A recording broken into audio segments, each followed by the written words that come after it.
Kim Chiu at Paolo Avellino, pinasaya ang mga taga-Balamban Santiago sa kanilang pagbisita. So, gusto mo ba turuan kita mag-Ilocano? Paano?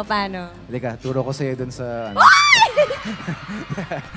Pero maraming salamat po, Santiago City. Maraming salamat for inviting us here sa inyong Balamban Festival. Maraming salamat po. And then see you sa show.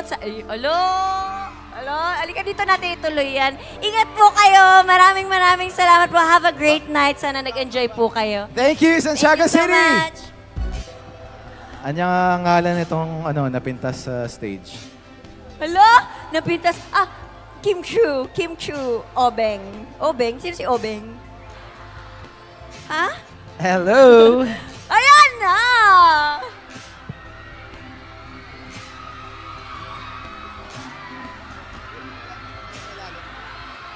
Okay. Hello, kumusta ka na? Ayos naman. Parang ikaw. nag 2 days ka dito sa Santiago.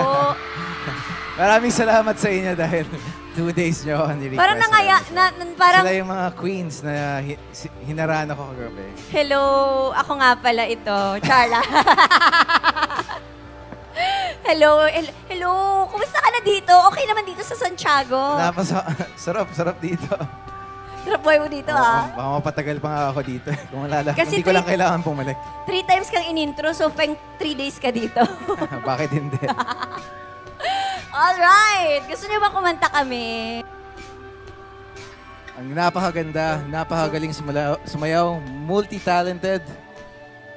Ladies and gentlemen, ang Chinita Princess of Cebu na ngayon nandito sa Santiago.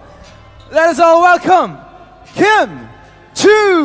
Mukhang bumawi pa si Paolo Avellino dahil sa kanayang guesting kagabi kasama ang mga contestant. Nagbiro din si Kim na mukhang enjoy ka dito at tumawa. Hindi nag-hold back ang Kim Pao tandem sa pagbibigay ng kilig at saya sa kanilang mga fans at pati na rin sa mga casual na nanood. Pagdating pa lang nina Kim at Paolo sa venue, sinalubong na sila ng hiyawan at sigawan mula sa napakaraming tao na sabik silang makita. Kahit na mainit ang panahon, hindi ito naging hadlang sa init ng pagtanggap ng mga taga-Balamban sa dalawa. Halos hindi magkamayaw ang crowd habang lumalapit ang dalawa sa entablado. Bukod sa performances, nagkaroon din ng mga pag-games at interaction kung saan mas naging close pa ang Kim Pao sa kanilang supporters. Masayang-masaya ang mga fans na nagkaroon sila ng pagkakataong makalapit at makapag-picture kasama ang kanilang idols. Sa huli, nagpasalamat sina Kim at Paolo sa mainit na pagtanggap sa kanila at sinabing hindi nila makakalimutan ang pagmamahal na ipinakita sa kanila ng mga taga-Balamban. Nagpaabot din sila ng mensahe ng pasasalamat sa mga organizers ng fiesta na nag-imbita sa kanila.